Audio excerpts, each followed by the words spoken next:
Hi, Brian. Thank you for joining me today and for this chat. Hi, thanks for having me. You're welcome. So I want to talk to you about the new point system that is rolling out. I know Badminton Ontario seems to have taken the lead on that and implementing it in Canada as well.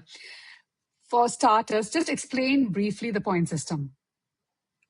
Yeah, so the traditional point system has been for, I don't know exactly how number of years, but we transitioned from, originally it was like 3 by 15 rally point scoring, and then there's a couple different variations, but we finally landed, I thought, in a good place at 3 by 21 rally point scoring. And I think the impetus around that was consistency across men's and women's events, as well as just trying to be a consistent time of matches for television. Like, I mean, Yeah. that's, you've seen it in tennis, you've seen it in other sports like volleyball, and badminton, took a similar approach. And then I think what you're referring to is most recently, it was voted on earlier this year, was the reduction in the game length. So it went from 3 by 21 down to 3 by 15. Still rally point scoring, but it has been shortened for sure. And what was the reasoning for this change? I think there is BWF's perspective on, and they've definitely marketed what they're hoping to get out of it. Admittedly, I will say, and this is probably my personal belief, so I don't want to say this is Badminton Ontario's belief, but Sure. I think there's some interesting changes around that. So BWF best explains it in their marketing when they announced it or when they went to put it to vote. So there's parts about predictability, some earlier testing that they've seen from not at the highest levels, but some more of the, I guess, at the Challenger or Future Series that they've tested it out at. And they mentioned parts around the burden or the efforts or the limitations with their technical staff, so officials and umpires and so forth, that the length of the matches became problematic for them. And there was an angle for players as well. Just shortening court time or match time will allow athletes to better manage their bodies and their careers and hopefully have a longer career. And so there is some of many of those pieces, I think, that they've tried to stimulate. I think at least from Badminton Ontario's perspective, we did have a survey where over 90% of the players preferred the 21. And we voiced that opinion to Badminton Canada, and Badminton Canada also voted at the global stage to try and keep the current system, but inevitably it went to 3 by 15. Okay. I get the sense that your personal opinion differs from what BWF has implemented. Was Yes. it your personal opinion to stick to what was there or what we currently have? Yeah, I think my perspective around badminton is, or any sport, is about great storytelling. Yeah. And when you watch some of the most memorable matches on court, Yeah. there are the roller coasters of highs and lows. And it's not limited to badminton. If you watch tennis and you see those 5-set epic matches, like Felix most recently against Djokovic went to 5 hours and 15 minutes. The one We between appreciate Lakshya Sen and Victor Lai at the All England semi-final. I mean, both the players were 100%. maxed out, right? At the end of it. Yeah. Yes, 100%, right? Like, and that's what draws the Yeah. audience to cherish those moments, to cherish those players. There is the drama of it all, and not necessarily knowing and seeing the ebbs and flows of matches. And I think the decreasing of those times or time boxing it does provide some limitations. I would use even the Felix match in tennis, and I'm using a different analogy. Yeah. If that fifth set one went to a tiebreaker, so they shortened it, now they mandate a tiebreaker. But imagine if you went back to like John Isner when there was no tiebreaker in the fifth set, and it went to something like 13 hours. And I know that's like an extreme scenario, but we appreciate that drama. You see it in hockey where what's what I'm looking for? where they'll go in playoff time and it goes to overtime, and it can go to second, third, fourth overtime, and it stretches the human mental capacity, physical capacity, emotional capacity. But as spectators, you want to see those rare moments of where it brings you on this storytelling adventure, and you don't know who's going to win and who can survive, essentially. And then, so I think there's a little bit that gets lost. And I mean, maybe I'm over dramatizing it, but I do feel like the shortening of the matches does take away from that experience. It does maybe prevent some of that from happening. And time will tell, and I could be entirely wrong, but my initial gut says we lose a bit of the product and the quality of our product that I think was in a really good state right now. Yeah. And I don't think you're alone, Brian. I mean, you did say a lot of people who participated in your survey wanted to keep that. And Badminton Canada's position was also the same as well. So I don't think your opinion is alone. I mean, I do share some reserves as well when it comes to the new point system. But what can we do? It's been implemented. We are going forward. We are going to go forward with that. Yeah. So you are a coach and you're a player as well. So how does the new point system change the way players approach a game? What are we going to go ahead? Yeah, no, it's a great question. I don't think anybody specifically knows the right answer, and I think we do need to test the time to see how the game will change. Um, my initial gut says it can go in two directions. I think with the shorter game, it could lend its benefit to very much uh, like a sprint, right? You know, the game has now theoretically been decreased by 25%. And so there's different energy systems that are involved, and it can be invoked. And because of the short, you may not need the same amount of aerobic energy or strength and duration that could last, Victor Lai having a 90-minute match. Now, if that only goes down to 60 minutes, what does that mean? And what can you do differently tactically and physically? I also think there could be a different direction of, now that every point matters so much, that there may be a skewing towards managing your risk and reward, right? And knowing that there's a short sprint now to 15 points, your opportunity to catch up and do big runs becomes less than it was under 21. And so does that prevent players from making more mindful decisions and taking less risk? Because the margin of error is so important now, because if you lose that point, your ability to recover becomes even harder.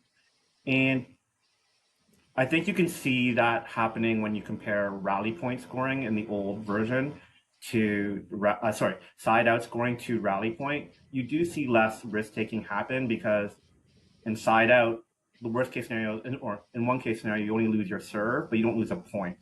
And so you have that margin of error, whereas now we're continually reducing those margins of error. So those are my two initial thoughts over time that I've tried to evaluate this change. I honestly don't know. I honestly don't know what it's like. I know only. Players have managed both sides, right? Like, there may not be a right answer. Yeah, absolutely, yes.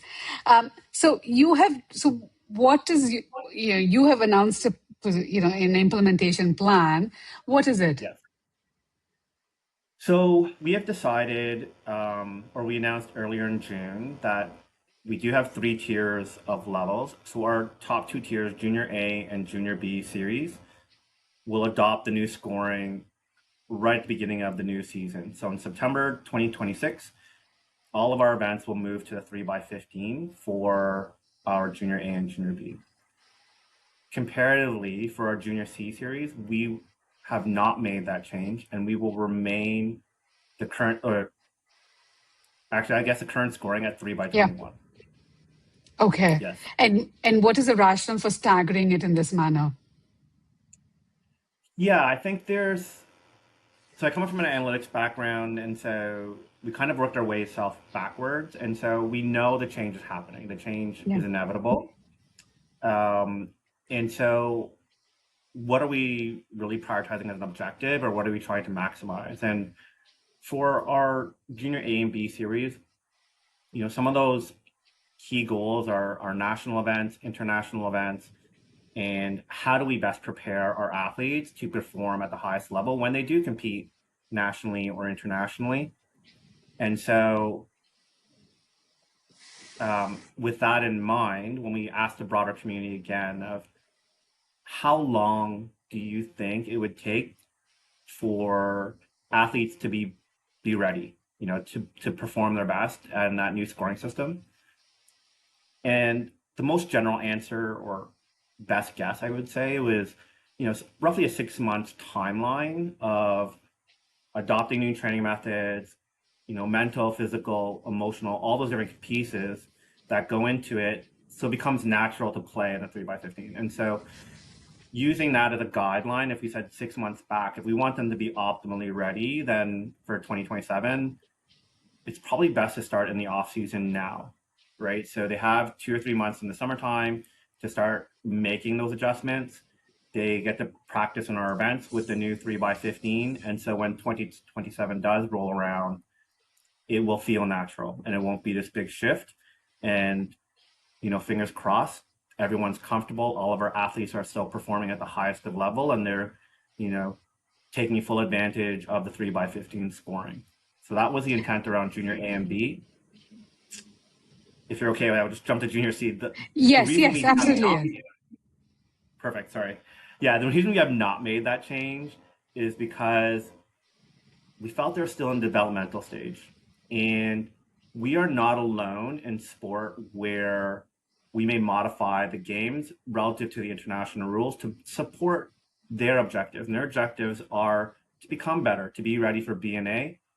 And part of that was around match time and having opportunities to compete in a match play at their right level. What we do notice is that at junior C level, I don't think it's uncommon to see a match where 30 to 50% of the points end in within the first 3 shots. They're still learning consistency. They're learning to manage risk and reward, pressures, all those different things. And so we felt that if we went to 3x15, it reduces their match time and development by a significant amount. So for at least the current season, we said we will keep it as is. And if we decide to make it the change the following season, call it 27-28, basically we just delayed the decision by 6 months. And that's okay. I think we can delay it. And again, it's really about the objective of each of the different levels. And that's why we have the divergent choices between them. So C, you would implement it in January 2027, right? No, we would probably look at September 2027 if we decide to go down that route. Okay. Yeah, like you can look at other sports, I would say. Like if you look at hockey, when they started younger, they have like smaller rinks, or sometimes they have shorter periods to force different things. You'll see US hockey have different offside rules and penalty rules. And a Yeah. large part of that is to focus on development of skill. And I use hockey because my children play hockey. But you also see volleyball where they have different divergent rules around extra rally points just to get them to play. And so this is kind of our version of that, just trying to create more opportunities to play. Okay, sounds good, Brian. So I'm curious about one thing. You went ahead and made an announcement in June. Badminton Canada is yet to make an announcement. I know from my conversation with Mike Butler that he has recommended as a national head coach that Badminton Canada implements it in September 2026. From that starting on that next season. But it hasn't yet been officially announced by Badminton Canada. None of the other associations have, as far as I know, have made any announcements yet. So what prompted you to just go solo and make the announcement, be the lone wolf in this situation, Brian? Fair question. I will say, just because we announced it first does not mean that Badminton Canada is going to make the same decision. It doesn't mean any provincial sports will make the same decision. I think inevitably we will have to make the decision and make the change. Like we all will have to make that change at the highest of levels. Our job is to support the athletes within Ontario, support the clubs, the coaches, the parents, and everyone involved. And so I can't speak on behalf of the others, and I think that's a question for them to address.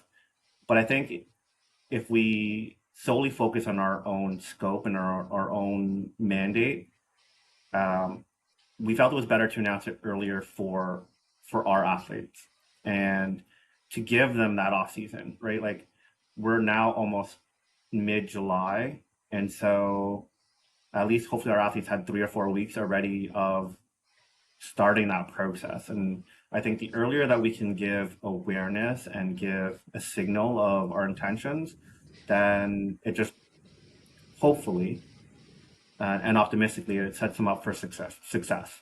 And that's just our own arguments to make it earlier. Again, I don't want to speak on behalf of Badminton Canada or any other PSO. As I said, Mike Butler's recommendation is that they implement it in September 2026. So Badminton Canada, for all we know, is probably planning to start this in September itself.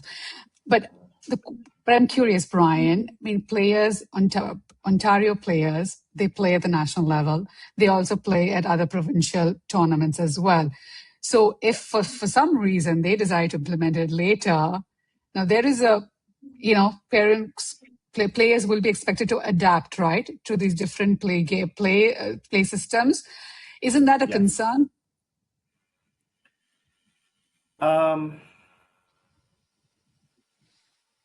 Selfishly, no. Quite honestly, I think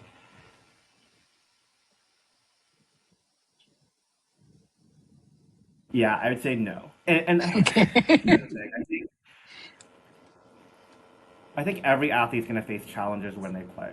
It could be time zones, it could be the shuttles, the speed of it, the humidity or the heat or the temperature in the environment.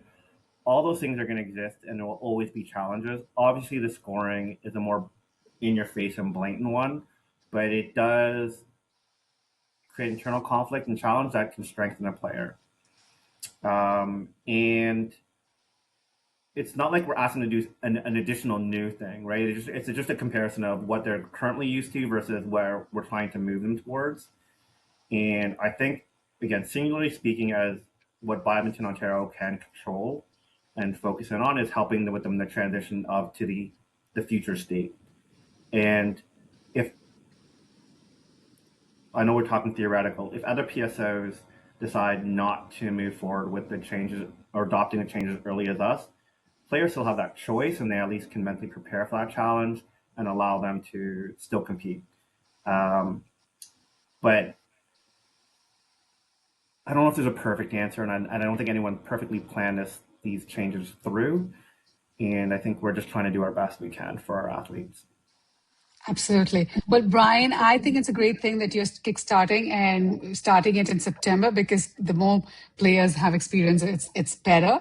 It's just a disconnect between the different PSOs and Badminton Canada, especially around the timing of the announcement, may be concerning to some parents, but it's best to start early, right? I think it's best to start early. I think with anything you can't recover time. Time is something you can't recover.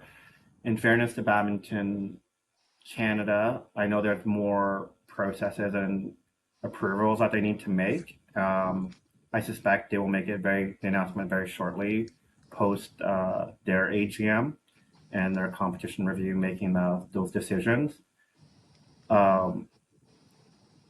Thankfully, I think Badminton Ontario, we have a little bit more flexibility and ability to make those decisions in a less formal setting. And so we were able to announce it more. So there are, business processes and approvals that they need to manage and to properly work through. And so, yes, I recognize people need to be patient and it's sometimes hard and conflict, but I would say to any athlete, control what you can control, focus on what you want to go and don't worry about the outside stuff because it just sucks up your energy for no reason. Absolutely, yes. Well, that's all I had for you, Brian, today. Thank you so much for the chat. Thank you. I appreciate the time. You're welcome.